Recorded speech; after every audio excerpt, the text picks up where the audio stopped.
La vida está hecha de instantes, eso lo sabemos, es una obviedad. Pero hay instantes e instantes. Son pocos instantes en los que sentimos la vida en toda su fuerza e intensidad verdadera.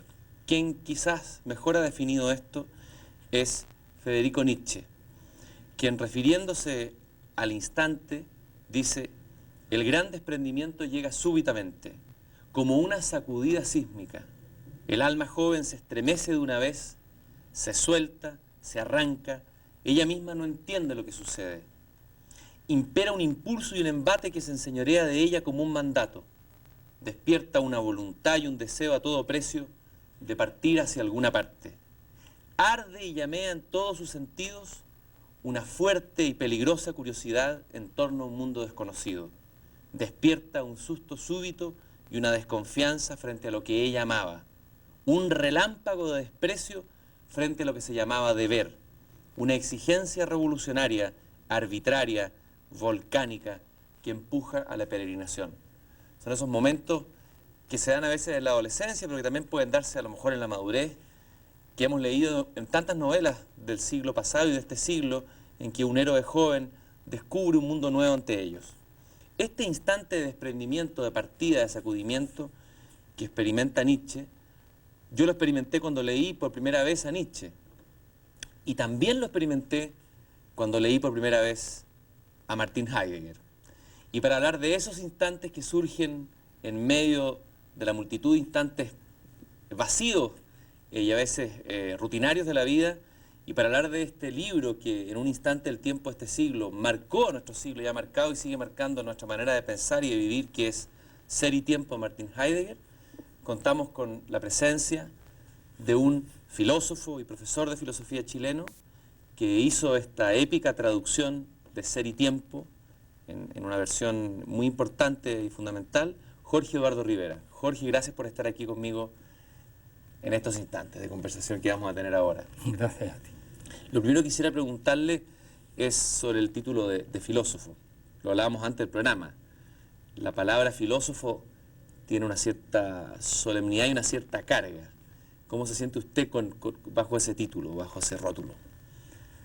La palabra filósofo para nosotros hoy día suena como muy solemne y muy importante, pero es interesante saber que en su origen, los primeros que se llamaron filósofos usaron la palabra en un sentido de modestia. Frente a los sofistas, palabra que significaba los sabios, ellos dijeron: somos simplemente filósofos, o sea, aficionados a la sabiduría. No somos poseedores de la sabiduría, somos simplemente aficionados. Gente que busca ardorosamente, con muchos errores, la sabiduría. Así que para mí, entendido así, en el sentido antiguo griego, filósofo es una palabra modesta, es un aficionado. Quizás la culpa de que la palabra filosofía esté cargada de ese peso tan grande, la tienen quizás algunos de los grandes filósofos de nuestro tiempo, de los grandes pensadores incluso de la metafísica. Y a mí me da la impresión de que justamente la irrupción de Heidegger con Ser y Tiempo es tratar de demoler ese edificio terrible y pesado de esa filosofía entendida como respuesta totalizadora, globalizadora, más que como camino, más que como preguntar y más que como búsqueda. Así es, exactamente. Heidegger es un modesto caminante de un camino, que va abriendo el camino y no sabe por dónde va a seguir y de repente tiene caídas y vuelcos y va abriendo el camino a medida que se cae también, ¿no? Y eso yo creo que es el filósofo. El filósofo es un aventurero en el fondo, no en el sentido banal y frívolo de la palabra, sino un aventurero en que se aventura arriesgándose en un terreno donde todo es sumamente peligroso. A veces son cosas muy simples y las más simples son las más peligrosas. ¿Por qué las más simples son las más peligrosas? Porque no nos damos cuenta de ellas. Las cosas simples nos pasan inadvertidas. Yo suelo decirle a mis alumnos, mire, todas las cosas importantes no nos damos cuenta que las hacemos. Las grandes decisiones las tomamos sin advertirlo. Están tan cerca de nosotros, están pegadas a nuestra piel, que las tomamos casi sin darnos cuenta que estamos haciendo algo importante. Y yo creo que cualquiera de nosotros, si le preguntaran, usted cuál es su gran amor en la vida, a qué apostó su vida. A lo mejor tendría muchos problemas para contestar a esa pregunta, y sin embargo ha apostado su vida a algo, muy sutilmente, sin darse cuenta. Usted hizo una apuesta Sí. que es impresionante, que es dedicar una parte importante de su vida y su trabajo a la traducción de un libro difícil de leer para la mayoría de los que no están dentro del lenguaje de la filosofía. Y me refiero a la traducción en español de Ser y Tiempo. Eso es, a propósito de aventura, ha sido una gran aventura, la historia de esta traducción de lo que ha ocurrido. ¿Por qué usted apostó por este amor? Bueno, en primer lugar, yo creo que es una pequeña aventura, comparado con otras más grandes, y sobre las cuales a lo mejor en algún momento vamos a conversar. Pero respondiendo a su pregunta, ¿por qué aposté por este amor a Heidegger, este amor a su obra y sobre todo a traducir su obra? Fue por razones prácticas. Yo, bueno, conocí Heidegger hace más de 50 años, en textos, no personalmente. Y después de un cierto tiempo empecé a hablar de él y empecé a hacer cursos sobre él. Y teníamos una traducción de Ser y Tiempo que era en su tiempo muy meritoria, pero sin duda difícil de leer, la traducción que hizo en el año 1951 José Gaos. Entonces, el problema que yo tenía es que mis alumnos no entendían lo que estaban leyendo. Entonces, todo mi trabajo consistía en descifrar, no a Heidegger, sino a la traducción. Y era tanto el problema que muchas veces me decidía a traducir pequeños textos, no partes. Y llegó un momento que fue muy providencial para mí. Fue terrible, por otro lado, ese momento. Fue el momento de los toques de queda en Chile, ¿no? Y como no tenía nada que hacer en esos toques de queda, porque no podía ir a la universidad, no podía... Bueno, podía estudiar, por supuesto. Yo dije, voy a aprovechar estos toques de queda que a veces empezaban a las 4 de la tarde para dedicarme a traducir Ser y Tiempo. Y fue una aventura de 2, 3 años en su primer paso, muy atractiva. Y le podría contar algo más todavía, que a lo mejor me saca del tema, pero es bonito. Yo empecé a traducir en un momento en que durante el gobierno de Allende me pidieron que tradujera una cosa para el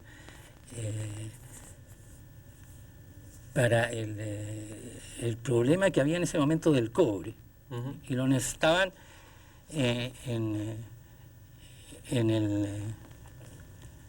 lo necesitaba el gobierno, tener claro cuáles habían sido las decisiones que se habían tomado en Alemania, por ejemplo, por los jueces, y cuáles eran las razones que se habían dado. Entonces me dijeron a mí, tú podrías traducir eso, me lo dijo un cuñado mío que trabajaba ahí en el, ¿cómo se llama?, el Consejo de Defensa Fiscal. Entonces me dijo, ¿tú podrías traducir esto? Y yo dije, encantado. Y me puse a traducir por primero eso, no tiene nada que ver con Ser y Tiempo. Pero fue tal el gusto de traducir y servir a Chile y prestar un servicio que yo después dije, voy a seguir traduciendo otras cosas. Y cuando se presentó la ocasión de traducir Ser y Tiempo, lo hice con una verdadera pasión. Me encantó eso. Pasaba tardes enteras, noches enteras traduciendo y trabajando, no solo ya en el tiempo de toque de queda, sino que en todos los tiempos libres que tenía.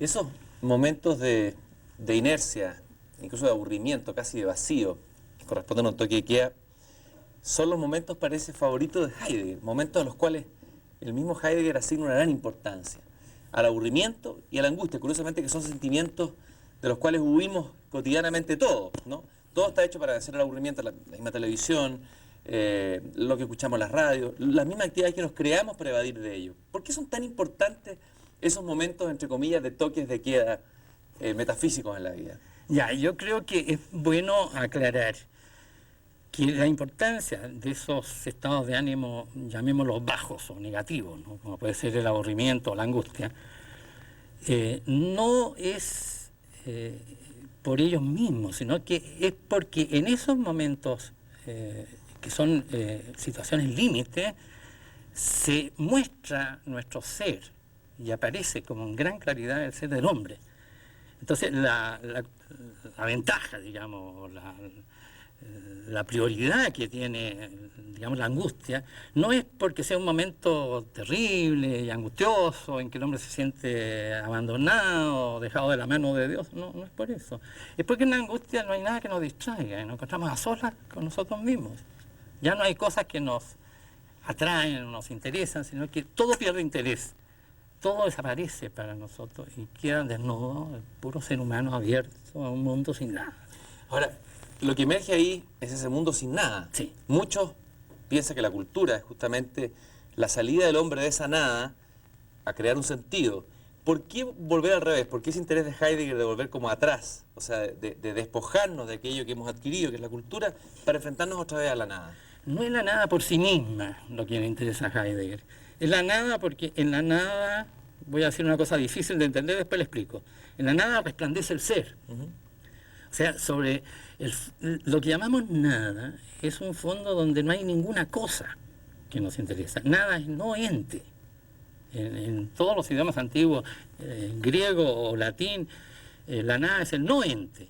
Entonces, no hay entes que nos distraigan. Y queda desnudo nuestro ser abierto al ser, en toda su plenitud. No a este o aquel ente concreto, al jarrón o a la jirafa, sino que en nuestro ser abierto al ser.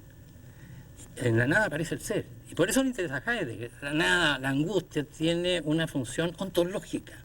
Ontológica significa relativa al ser. Ahora, ese momento en que desde la nada resplandece el ser, ¿es un momento parecido al que han experimentado los místicos? No sé, San Juan de la Cruz, Meister Eckhart, ¿o es otro tipo de mística? Es una mística filosófica. Es una excelente pregunta la que me hace Cristian. Y yo diría que se parecen mucho. Porque místico es lo que está inaccesible al lenguaje. Es lo que se experimenta sin que se pueda decir, por lo menos en un primer momento. A lo mejor después, reflexionando, se puede decir algo sobre aquello que se experimentó. Pero lo místico consiste en la experiencia misteriosa y cerrada, en cierto modo, de cosas que puede ser Dios, el caso más sublime, pero puede ser también nuestra propia existencia. O puede ser una situación que en un momento dado, como en el texto de Nietzsche, aparecía en un momento dado, se ilumina. Yo diría que lo que decía Nietzsche es un poco lo que dijo muchos siglos antes de Nietzsche Heráclito. Dice, el relámpago o el rayo, puede ser la traducción quizás mejor, lo gobierna todo. Significa cuando se ilumina el rayo, ilumina todas las cosas y queda todo controlado, por decirlo así. Queda todo iluminado y queda todo a la vista. Bueno, hay momentos místicos en el sentido no estrictamente religioso, sino humano, de amor, por ejemplo, de solidaridad entre los hombres. Son momentos donde las palabras casi sobran. Y de soledad también, ¿no? Y de soledad, por supuesto. Lo místico siempre ocurre en una cierta soledad. Aun cuando yo estoy con otro, somos dos solos que estamos juntos, ¿no? Ahí hablaba usted de este ser que emerge de la nada. Así como la palabra filósofo está tan cargada, lleva una mochila tan grande de tantos siglos, la palabra ser, que en algún momento resplandeció como palabra, no solamente como realidad, también viene muy cargada en nuestros siglos. Pareciera, de lo que yo entiendo, que el intento de este libro, de Ser y Tiempo, el intento de Heidegger, es así como usted hablaba del cobre y la minería, es como un minero que va a buscar, ¿no?, al interior de esa mina, va a hacer emerger, ¿no es cierto?, un metal escondido y que está cubierto por miles de capas. Y ese metal es el ser, del cual se habla mucho y hemos hablado mucho a través de la historia de la filosofía, pero que está oculto. ¿Estoy lo cierto? ¿Me acerco a lo Me parece excelente todo lo que ha dicho, me parece muy bien. El ser es algo oculto y al mismo tiempo sumamente desoculto. Tiene una especie de condición paradójica. El ser es aquello en lo cual nos movemos todo el tiempo. Cuando yo te miro a ti y veo que hay alguien, lo estoy viendo a alguien que es. Y cuando yo estoy hablando, oigo palabras que son. Y digo lo que quiero decir que las cosas son. Y ahora mismo nos estamos esforzando por aclarar qué es eso del ser. Pero nos estamos moviendo ya en un ámbito que está abierto, pero que pasa inadvertido, justamente como todas las cosas grandes. Está abierto y en cierto modo lo escabullimos, o no queremos verlo, o no podemos verlo. Pero lo estamos viendo, sin embargo, estamos en él, nos movemos en él. Entonces la pregunta de Heidegger es la pregunta más radical que se puede hacer. ¿Qué es eso en lo cual nos movemos y que nos constituye como seres humanos? Porque somos seres humanos porque conocemos el ser. ¿Qué es eso que nos hace ser humanos y en lo cual estamos y en lo cual vemos todo? Decía Santo Tomás de Aquino, muchos siglos antes de Heidegger, que el ser es lo más claro y notissimum, decía, lo más conocidísimo que existe. Y sin embargo, cuando queremos decirlo, se nos escabulle. San Agustín también decía, a propósito del tiempo, si nadie me pregunta nada por el tiempo, lo conozco muy bien. Pero si me preguntan, ¿y qué es eso del tiempo? No sé decirlo. O sea, estamos en una claridad acerca del tiempo, y lo mismo vale el ser, pero si me preguntan, ¿qué es eso del ser? No sé cómo decirlo. Ahora, este ser que se escabulle, que coquetea con nosotros de alguna manera, por decirlo, que yo lo veo como que lo veo danzando, bailando el ser, más que petrificado en un concepto o en un dogma o en una frase para el mármol. Así es. Pareciera que la desesperación por atraparlo llevó a la filosofía, la gran filosofía, pienso la filosofía de los sistemas, etcétera, hasta llegar a Hegel, desde Platón en adelante, a tratar de asirlo, de atraparlo, de enjaularlo, perdón que use una expresión tan prosaica. Eso es lo que quiso hacer Heidegger, liberar el ser de las prisiones o de las jaulas conceptuales que había tejido la metafísica o la filosofía anterior. Yo no sé si fue la intención primera y directa de Heidegger liberar el ser de esas prisiones, pero ciertamente que lo hace. Y ciertamente que esas prisiones no eran luminosas, eran prisiones oscuras. Encerraban al ser en unos límites que no permitían ver en profundidad qué es eso, lo que llamamos ser. Por ejemplo, el caso más maravilloso y más genial, además, y grandioso, el de Hegel. Hegel hace todo un sistema que parte del ser, del puro ser, dice, y no hay nada más que ser. Y donde no hay nada más que ser, no hay nada. Entonces ser y nada se identifican y empieza un movimiento dialéctico en que va a sacar como de la manga, misteriosamente, toda la realidad entera a partir de un primer momento que es el momento del ser. Lo que Heidegger echa de menos ahí es preguntarse, bueno, ¿y qué significa ese ser que está a la base? Es cierto que se identifica con la nada, perfectamente claro, pero ¿qué es? ¿Cómo podemos hablar de él? Y sabiendo que a lo mejor es pretencioso preguntarlo y excede las posibilidades porque es prácticamente la historia, ¿cuál sería el aporte que Heidegger hizo para responder a esa pregunta? ¿Qué es lo que aportó que no estaba antes en la filosofía? ¿Por qué el impacto de este libro? ¿Qué es lo que aportó Heidegger en el ser y tiempo? ¿Qué develó del ser que no había sido develado antes en la filosofía? Te lo digo inmediatamente. Qué rápido. Antes se buscaba el ser como quien busca un conejo. Una cosa que está ahí, que hay que cogerla. Heidegger se dio cuenta que al ser solo se accede a través de nuestro propio ser. O sea, solo se llega al ser fijándose muy bien, por decirlo así en alguna forma un poco ingenua, en lo que pasa en nosotros. Porque el hombre ya tiene, antes de hablar, ya antes de decir nada, ya antes de ser filósofo, por supuesto, ya tiene una comprensión del ser. No es como los animales tienen cosas delante, por supuesto, que no son cosas para ellos, son estímulos que los mueven a responder en alguna forma. Un gato juega con una madejita de lana que no es madeja de lana para él, sino que es un estímulo que lo lleva a jugar, justamente. Simplemente lo mueve a jugar, a responder en alguna forma. Pero no ve a la madeja de lana siendo madeja de lana. Entonces, el ser humano, en cambio, ve todo siendo. Por ejemplo, voy a poner varios ejemplos. Dice el profesor a los niños más pequeñitos, 2 y 2 son 4. Y usa la palabra ser. Ahí ser significa una cosa muy precisa, suman. 2 y 2 suman 4. Son significa suman. La mamá le dice al niñito, es el colmo lo que hiciste. Es. Usa la palabra es. Y entiende muy bien lo que está diciendo. No puede decir chucupum, lo que hiciste. No, es el colmo. O sea, usa una palabra que ella entiende. Y el pololo le dice a la polola, eres maravillosa, ¿no? Y sabe que está diciendo algo muy lindo. Eres, te muestras, te exhibes, apareces, te ofreces, eres en tu ser mismo, incluso antes de ofrecerte, maravillosa. Y hay miles de sentidos que tiene la palabra ser. Heidegger se pregunta, ¿y cuál es lo unitario de todos estos sentidos?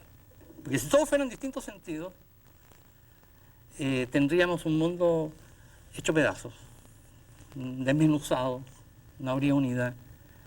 A través de todos esos sentidos del ser, hay una cierta unidad. O sea Heidegger que, se pregunta por eso. para usar el mito del Minotauro, Heidegger sería Ariadna, Sí, aquel que trae el hilo para no perderse en el laberinto, ¿no? exactamente. ¿Y Y el cuál hilo es sería? la propia existencia humana. El hilo es la propia existencia humana. Entonces Heidegger dice, no nos damos cuenta de lo maravilloso que es esto que tenemos y en lo que estamos, y entonces hay que hacerla aparecer. Es lo que llama la analítica del Dasein, palabras muy raras.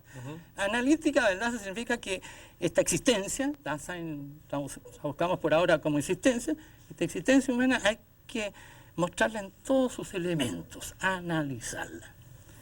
Y al analizar esta existencia humana, va a aparecer como fondo, como lo más hondo de la existencia humana, una comprensión del ser. Y ahí vamos a leer lo que significa ser, en la existencia.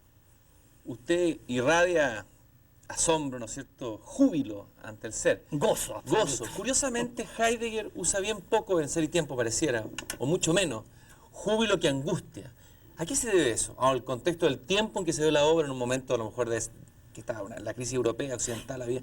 ¿Por qué prefiere la angustia? A diferencia, por ejemplo, de un filósofo como Max Scheler, cuando habla de la forma de la simpatía, habla de este otro sentimiento. ¿Por qué? Porque Heidegger en ese momento es más sombrío, o hace emerger el ser de la angustia más que del júbilo o de la alegría o del éxtasis. No es por una preferencia por los estados de ánimo bajos, como a veces se ha pensado, ¿no? De ningún modo.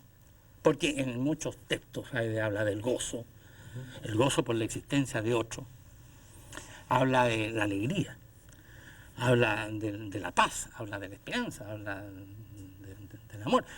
No son importantes para él estos sentimientos porque no tienen la función ontológica que tienen los sentimientos de angustia, por ejemplo.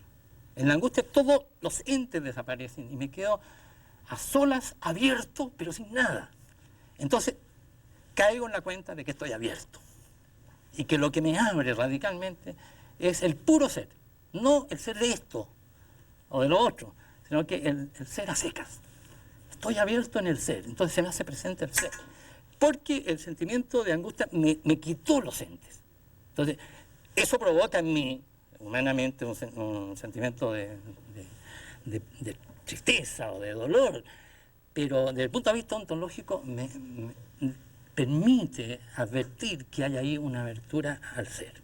¿Por qué cuando un lector que no tiene, digamos, la terminología o el instrumento técnico del saber poder de la filosofía, le es tan difícil, incluso en su traducción que es más clara, en cualquier traducción de Heidegger, por muy clara que sea, y se encuentra con términos complicados, el ser ahí en cuanto ahí, el estar aquí en cuanto... Hay muchos que han hecho incluso parodias de esto, yo sé que es más serio, estoy haciendo aquí abogado del diablo. Un hermano de Heidegger hacía parodias de esto, su famoso hermano Fritz, ¿Ya? en la fiesta y empezaba a hablar como Heidegger, ¿no?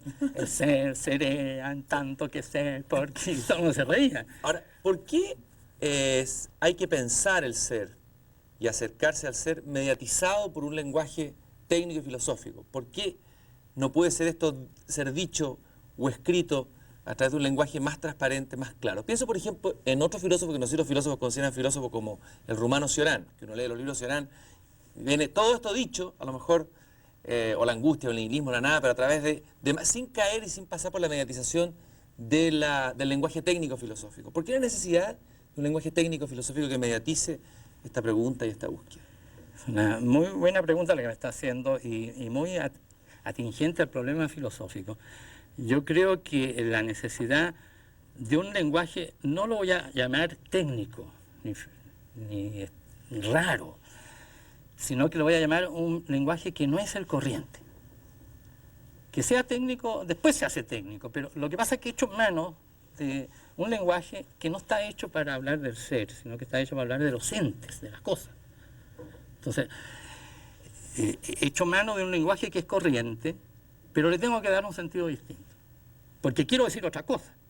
Y esa otra cosa, para esa otra cosa que yo quiero decir, no hay palabras, porque las palabras se hicieron para funciones prácticas, para hablar de las cosas que nos preocupan a los hombres. Naturalmente, como esto estaba oculto, y está normalmente oculto, a pesar de que es tan cercano a nosotros, se nos escapa, no hay palabras para designarlo porque nadie se preocupó de eso. Entonces hay que usar palabras que están hechas para los entes, para emplearlas para el ser. Y entonces hay que darle un sentido especial. Y hay que retorcerla a veces, ¿no?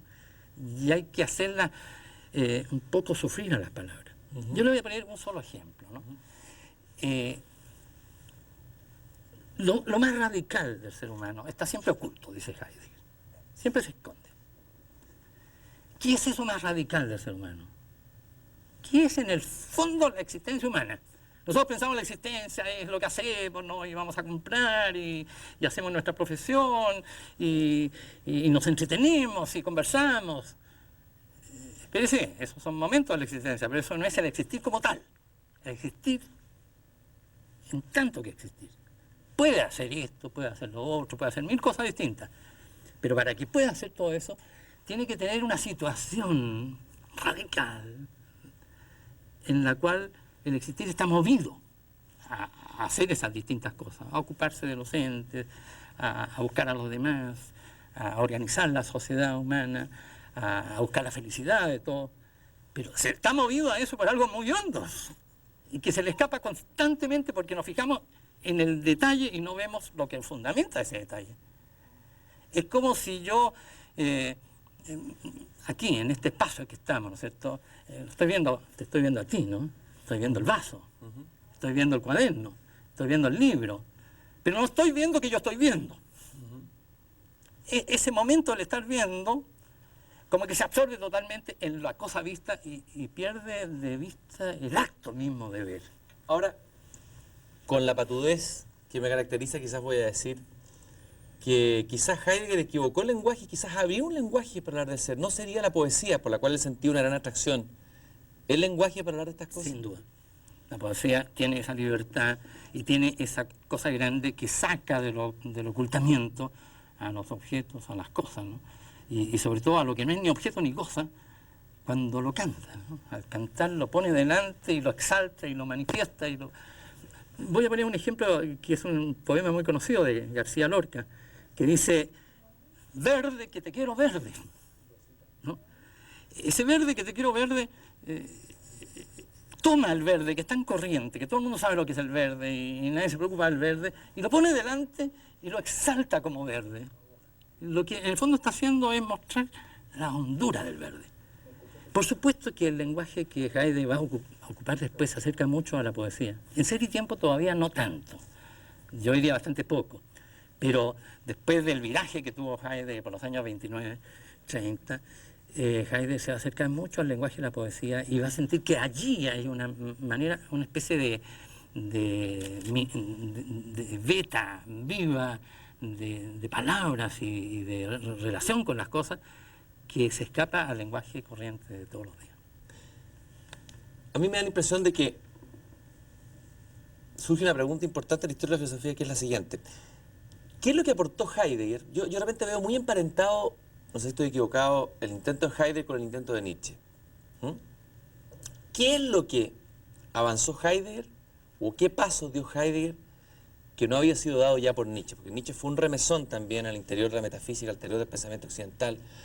Él también, de alguna manera, yo creo que buscó el ser de una manera como no había sido buscada antes. Incluso llegó hasta cantarlo en algunos momentos, tengo la impresión yo.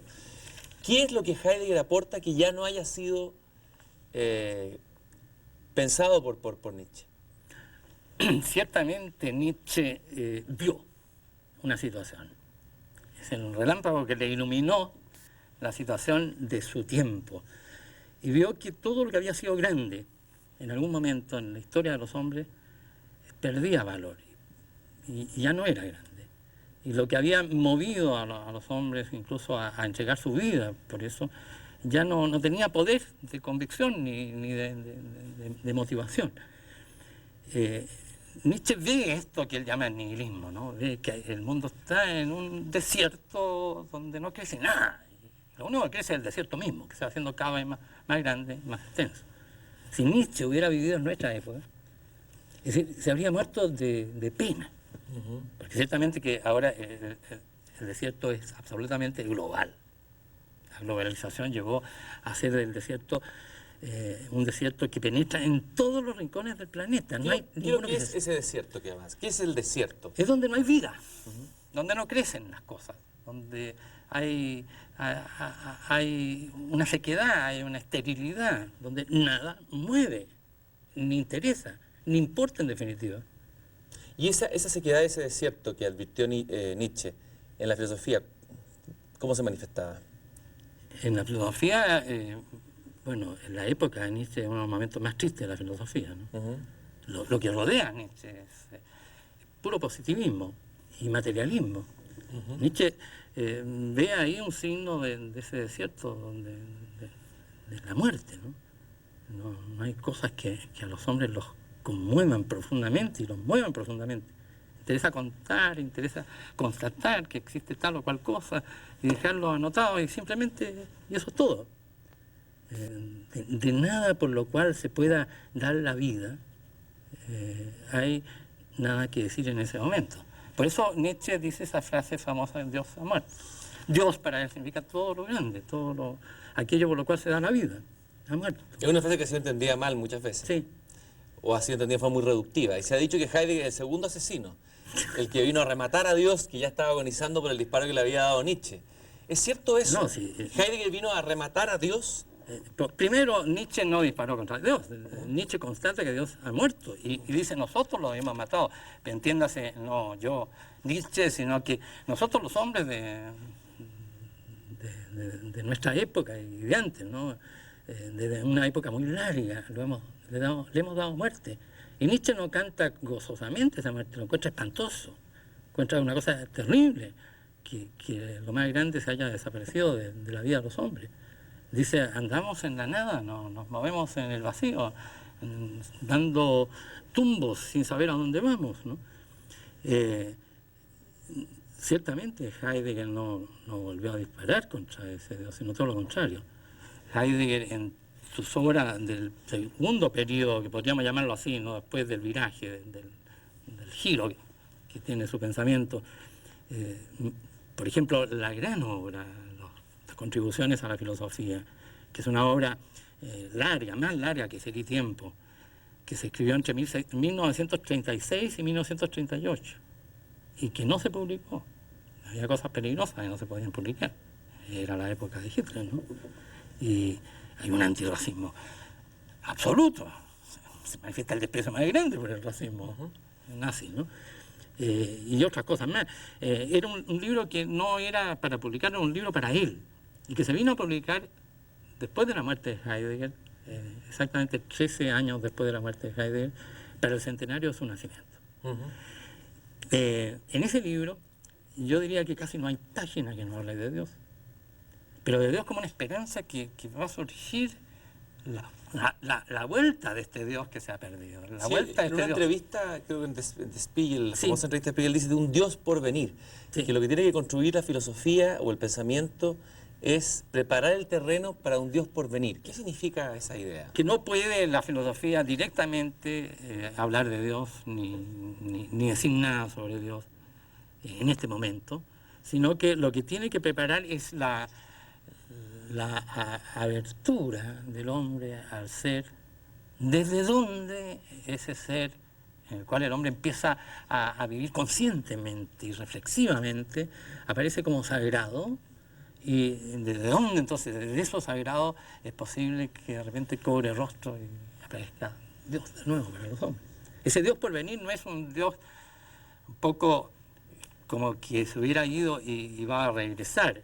Se podría pensar así, como la vuelta de Jesucristo, ¿no? Al final de los tiempos. Ciertamente Heidegger no está pensando en eso, está pensando en que va a volver a abrirse la sensibilidad humana a Dios. En ese sentido, Dios va a volver. Así como se fue.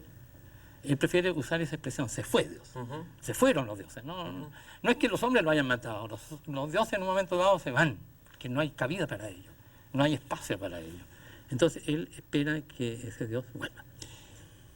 Es cierto que uno de los impactos de esta obra de Heidegger es el hecho de que de alguna manera él cambia la focalización de una trascendencia a una inmanencia, a la existencia humana, que de alguna manera coloca los focos de atención para buscar el ser en nuestra existencia y en nuestra inmanencia aquí en el tiempo? No. A ver, Digo, eso es interesante. pero radical y con absoluta seguridad que no. No hay aquí un problema de inmanencia y trascendencia porque no hay ninguna inmanencia. El ser humano no es una esfera cerrada que esté consigo y dentro de sí, que no pueda salir afuera, o si sale con mucho esfuerzo salga afuera y con muchas inseguridades, ¿no? De si acierta o no acierta en lo que está afuera. Ese fue el pensamiento de toda la modernidad, ¿no? El ser humano es imaginado ahí en una imagen, las imágenes se vengan, ¿no? Que lo representa como una especie de esfera encerrada en sí mismo. La autoconciencia, ¿no? El ser humano se sabe a sí mismo y no sabe en un primer momento nada de lo de afuera. Para Heidegger el ser humano no es una esfera encerrada, es pura abertura, está siempre afuera. O sea que la inmanencia, si llamamos inmanencia lo que es el ser humano, es justamente la trascendencia, está afuera. O sea, siempre somos trascendentes. Somos trascendencia, pura trascendencia. El gran triunfo de Heidegger, yo diría una de las cosas, de las ideas más centrales y definitivas de Heidegger, es que concibe al ser humano como abertura. El hombre es excéntrico, tiene su centro fuera, no dentro. ¿Dónde? En el ser mismo, y el ser mismo mucho más que el hombre, porque el ser es el ser no solo del hombre, es el ser de los ángeles, de Dios, de lo que hay, de lo que no hay, de lo posible, de lo imposible, de lo matemático, de todo. Entonces, si el hombre está centrado afuera en el ser, está más allá de sí mismo, se trasciende. ¿Qué significa eso que de alguna manera Heidegger nos coloca de nuevo frente a una suerte como de peligro en el buen sentido y de aventura y de no saber lo que viene? La vieja frase de Herder, en el peligro siempre hay algo que nos salva, es decir, vuelve a colocar al existente en una aventura que tiene un riesgo, en una posibilidad, porque toda posibilidad encierra un riesgo, no sabemos qué es lo que viene. ¿Nos abre a eso? Es que ese peligro en el cual está el hombre no es un peligro en el cual lo ponga Heidegger, es un peligro que Heidegger descubre que ya, en el cual ya está el hombre. El hombre se encuentra en un peligro, por ejemplo, la técnica es un peligro, obviamente, porque el hombre olvida en la técnica que él no es el dueño del ser, sino que él depende del ser. Y en la técnica parece que él tiene todo en sus manos. Y es solo un problema de tiempo para llegar a poseerlo absolutamente todo. Al pensar así, el hombre olvida su esencia. Y al olvidar su esencia está en el máximo de los peligros, ¿no? Que es desconocerse a sí mismo y equivocarse respecto a sí mismo, y de todo. Porque en el momento en que el hombre no entiende que su esencia es justamente depender del ser, y estar pendiente del ser, si no entiende eso, está en el máximo peligro. Y Heidegger lo que quiere es sacarlo de ese peligro, haciéndolo tomar conciencia de lo que realmente es. El hombre es excéntrico, es extático, está afuera. ¿Dónde? En el ser mismo. ¿Está arrojado? También se podría decir. ¿No? La palabra arrojado es muy peligrosa. Geworfen, dice Heidegger. Geworfen significa literalmente arrojado. Pero este arrojo no significa arrojado en el sentido de abandonado, sino que significa que se encuentra ya metido ahí sin que él se haya metido. Yo no me di la existencia y me encuentro en el primer momento que estoy existiendo, ya existiendo. O sea, me encuentro con que ya radicalmente fui puesto en una existencia que no me la di yo.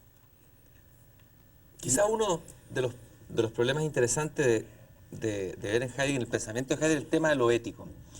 Si este ser está arrojado, si este ser está abierto, o sea, si el hombre está abierto, si el existente está abierto, es un existente que tiene la posibilidad de poder ser infinito ante él. ¿Dónde entra ahí la ética? La ética es algo de lo cual Heidegger no quiere hacerse cargo, digamos, es un tema del que no... Mire, no ha querido hacerse cargo de la ética en el sentido corriente de la palabra, o sea, él no quiere hacer una especie de tratado de ética. Todo lo que dice en Ser y Tiempo es pura ética. Pero es ética en un sentido muy grande, en el mismo sentido en que los griegos hablaban de ethos. Ethos con eta, no con épsilon. Significa para los griegos esa condición que tiene el ser humano, de que no está hecho, que tiene que hacerse.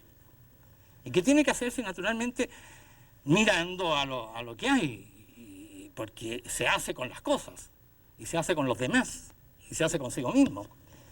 Y esto que hay, naturalmente le señala rutas por donde tiene que ir. Por ejemplo, si yo a un ser humano no lo veo como grande, como inviolable, como sacrosanto, como libre y porque intocable, en el fondo de su ser, y pretendo violarlo, forzándolo a lo que él no quiere, o torturándolo, o violentándolo en cualquier forma, yo ese ser humano no estoy respetando su ser.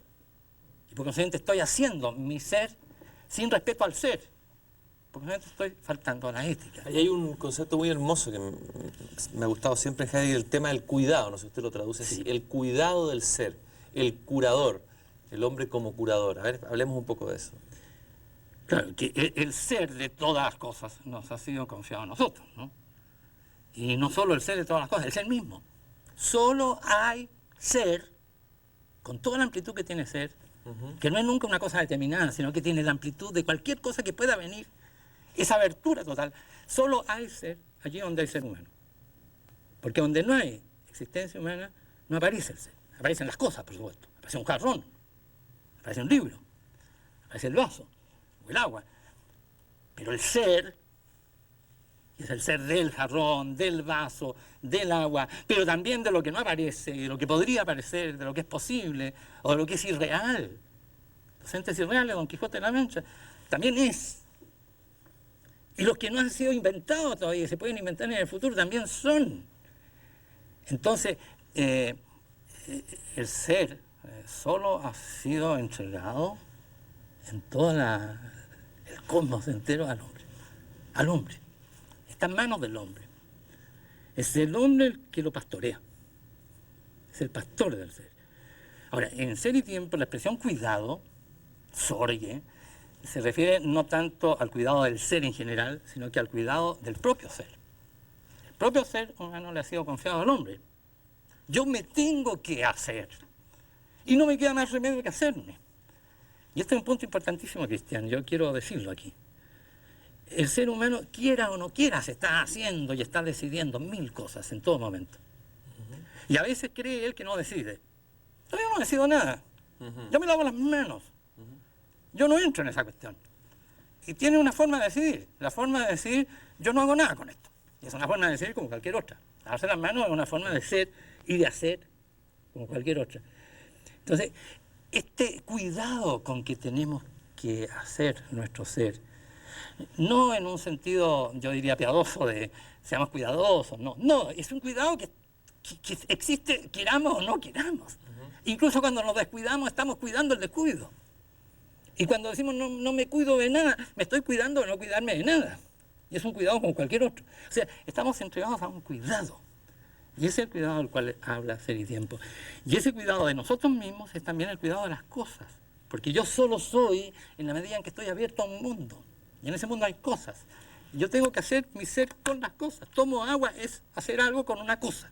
Ahora, ¿cree usted que la mejor forma de cuidar desde el punto de vista del hombre es habitar poéticamente, como lo dice Heidegger a propósito de Herden? ¿Qué sería la forma de cuidado o de cura más suprema del hombre? Yo diría que la habitación poética del mundo es el cuidado mismo. No es una forma u otra, sino que es todo cuidado.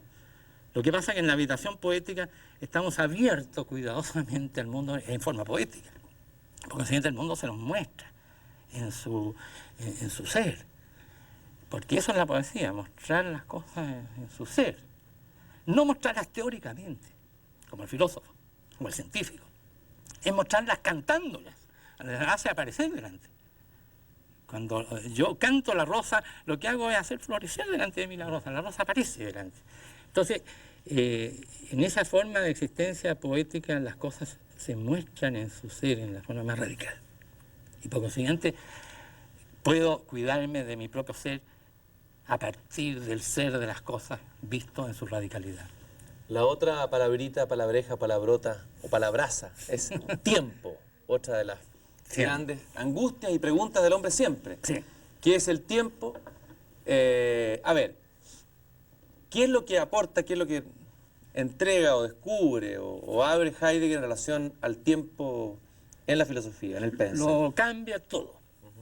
Porque el tiempo había sido visto hasta Heidegger, incluido Bergson, pero en Bergson hay una visión bastante especial, de la cual habría que hablar aparte. Pero desde Aristóteles hasta Bergson, digamos, y yo creo que incluido Bergson, el tiempo aparece como algo que dura y transcurre y se extiende desde un momento hasta otro.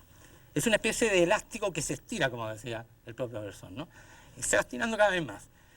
El tiempo sería transcurso, Y las cosas están en el tiempo en la medida en que están dentro de esta inmensa esfera de transcurrires. Digo transcurrires porque el tiempo va transcurriendo, por decirlo así, gota a gota, ¿no? Cada instante, y ahora voy a darle la palabra instante, no el sentido genial que tenía en Nietzsche, y que lo va a tener especialmente a partir de Kierkegaard. De Kierkegaard, claro. El Augenblick.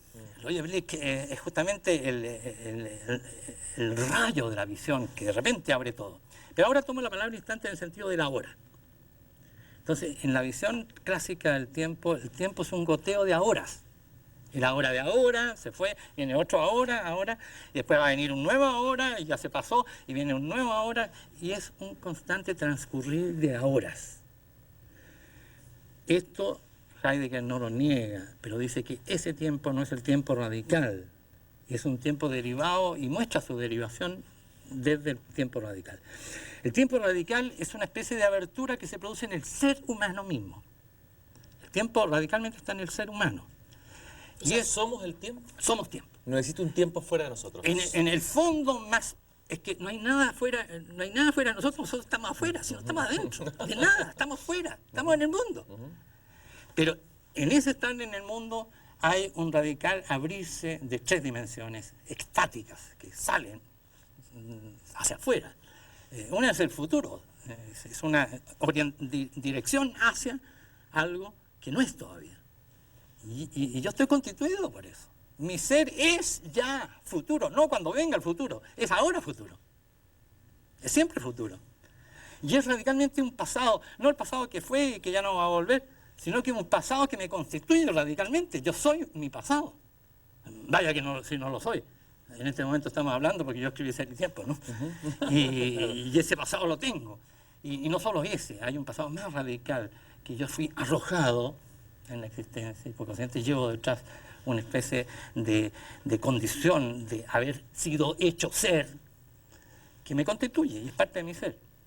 Y además salgo hacia las cosas que están ahí en el mundo, y me abro a ellas, y es el presente.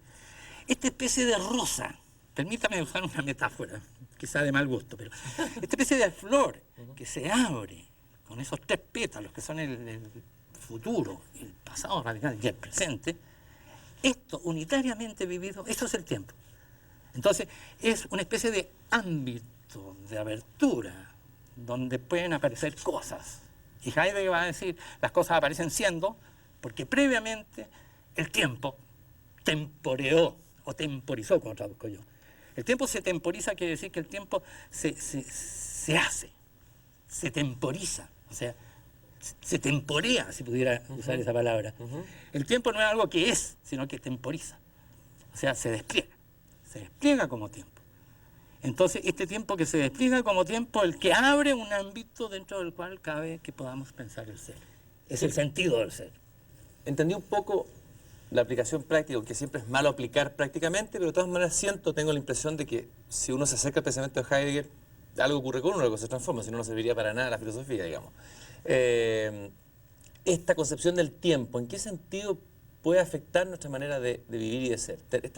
Esta nueva manera de entender o de ver el tiempo que tiene Heidegger.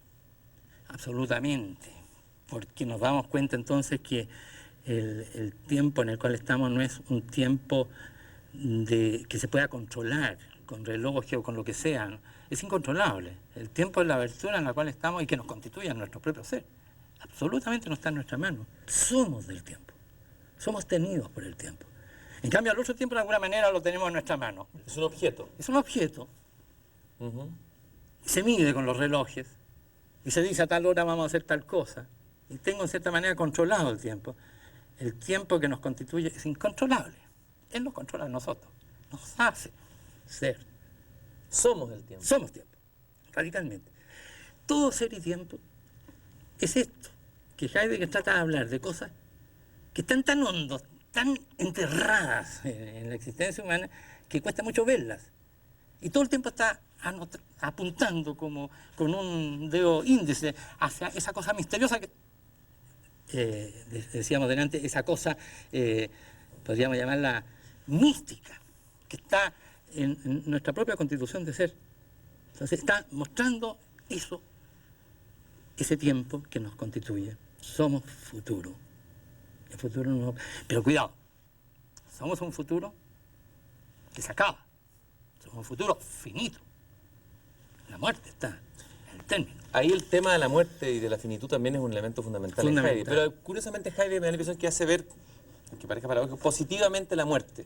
En el sentido que, usted puede corregir, la muerte hace que todo lo que ocurre en la vida sea un acontecimiento. Sí. Lo que pasa es que al ser finita la muerte ya no es la existencia, al ser finita la existencia por la muerte, ya no es la existencia algo que, por decirlo así, se puede hacer dos veces. Hagamos la prueba primero, la existencia se juega entera en cada momento y no hay ninguna prueba posible, porque ya la estamos jugando y nos estamos arriesgando, y estamos cuidando nuestra existencia, o descuidando, que es una forma de cuidarla. O sea, cuidarla al revés, ¿no?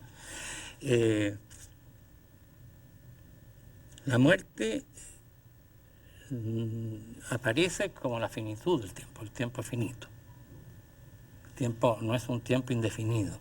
El hombre, sin darse cuenta, muchas veces se cree infinito y se cree eterno. Es cierto que después confiesa que no, porque sería muy ridículo decir yo soy eterno. Al fin y al cabo algún día me moriré. Pero en fin, ya tengo 72 años, todavía no, ¿no es cierto? Y llego a los 80, bueno, ¿cómo voy a morir a los 80? ¿Cómo no voy a llegar a los 85? Y voy siempre, perdona la expresión, chuteando la muerte para adelante, corriéndola, y tengo la sensación de que mientras tanto sigo viviendo, y entonces que lo que en realidad es la vida es esto que estoy viviendo. Falso. La vida es siempre finita porque está determinada por ese futuro que es la muerte, y está siempre agarrando a la vida, y nuestra existencia es pura finitud. Por eso Heidegger parece que insiste tanto en el yo muero, más que en el se muere, claro, impersonal, ¿no? Claro, yo me se muero. Muere es la forma habitual de hablar de la muerte. Bueno, uno se muere al fin y al cabo, pero por ahora todavía no. Como ese predicador francés, ¿sabes qué? Predicaba sobre la muerte y decía, nous mourrons tous, mes frères, et moi aussi peut-être. Nos morimos todos, hermano, pero yo también. A lo mejor, ¿no? Podría ser. Usted conoció a Heidegger leyéndolo. ¿Lo conoció personalmente, Martín Heidegger? Sí. Háblenos un poco de él, de la presencia de Heidegger, ya que hablamos de la presencia del ser, de la esencia del ser de Heidegger, del aparecerse de Heidegger ante usted. Miren, me acuerdo perfectamente el primer día que fui a ver a Heidegger. Era el 17 de julio de 1961 a las 6 de la tarde. Ese instante. Ese que fue un instante de mi vida muy grande. Yo había tenido una pregunta que me acuciaba, como joven era en ese tiempo, yo tenía 34 años, ahora considero que era muy joven, bueno, en ese tiempo a lo mejor creía que era muy viejo. Y yo tenía una pregunta que me agarraba muy fuerte, y todavía de vez en cuando me agarra fuerte, y es, yo soy cristiano, ¿no? Y la pregunta era, ¿qué sentido tiene filosofar cuando se es cristiano? Yo tengo la revelación de Dios mismo, el amor de Dios abierto, se me ha regalado gratuitamente, se me ha dado, lo puedo compartir con otros. ¿Y qué gano con filosofar? Con rastrear penosamente, ¿no? Con mi razón apenas, con los dedos, como decía con Neruda, Pablo Neruda. Sí. ¿Qué saco yo con ese rastreo si como cristiano tengo respuestas radicales? Ahora se trata de vivirlas, ¿no? Y a lo mejor toda esta filosofía no es sino una manera de esquivar el entregarse a aquello en lo que creemos, entre otras cosas a los demás, ¿no? Cuando se ha tenido a veces la felicidad de compartir con otros la pobreza, o el amor, o el gozo, eso es tan grande que toda filosofía como palidece. Entonces yo tenía esta pregunta, y yo quería hacérsela, estaba en Alemania, a los profesores que tenía un gran profesor que era Eugen Fink. Eugen Fink fue el asistente de Husserl. El maestro Heidegger. Y maestro, claro. Y Husserl, el maestro Heidegger, y Fink hacía unos seminarios muy lindos que lo hacían en la noche, de 8 de la noche a 10 de la noche. Eran sobre Kant durante muchos años y después sobre Hegel. Bueno, entonces yo un día dije, voy a ir a preguntarle No a Fink, porque no me atrevía. Al mismísimo Heidegger. No, ni al mismísimo Fink siquiera. Le voy a ir a preguntar al ayudante de Fink. Tenía como 8 ayudantes, ¿no? Uno de ellos se llama Friedrich Wilhelm von Hermann, que hoy es gran amigo mío. Es el editor de Heidegger hoy día, de las obras completas. Y ese tiene la misma cátedra que tenía Fink, la tiene en Friburgo él. Entonces fui a donde von Hermann, que era muy joven, tenía 26 años creo. Y le hice esta pregunta. Y von Hermann me dijo, esa pregunta es para mi maestro, para Fink. Vaya donde él. Y yo llegué a donde Fink y le hago la misma pregunta y Fink se agarra la cabeza a 2 manos y me dice, esa pregunta es para Heidegger. Qué bueno. Vaya donde Heidegger. Pero ¿cómo usted cree que puedo ir a verlo a él en persona? Para mí era una cosa casi de otro mundo, Heidegger. Yo había mirado la casa de él, Rötebuchweg 47, a lo lejos, y me acuerdo que la mirada decía, esa es la casa del ser. ¿No? Con otros amigos mirábamos de lejos y dábamos vueltas a la calle, a ver la casa de todos los rincones posibles, pero a verlo a él jamás se me habría ocurrido. Entonces Fink me animó, me dijo, escríbale una tarjeta y pídale una hora. Y yo le escribí. Y me encuentro como a la semana o los 15 días con Fink en la calle y me dice, ¿fue donde Heidegger? No me ha contestado, le dije. Mire, precisamente hoy día lo veo en la tarde y le voy a decir que le conteste. 2 días después, llega una tarjeta, Jorge Rivera, la veo por detrás y un timbre, Heidegger.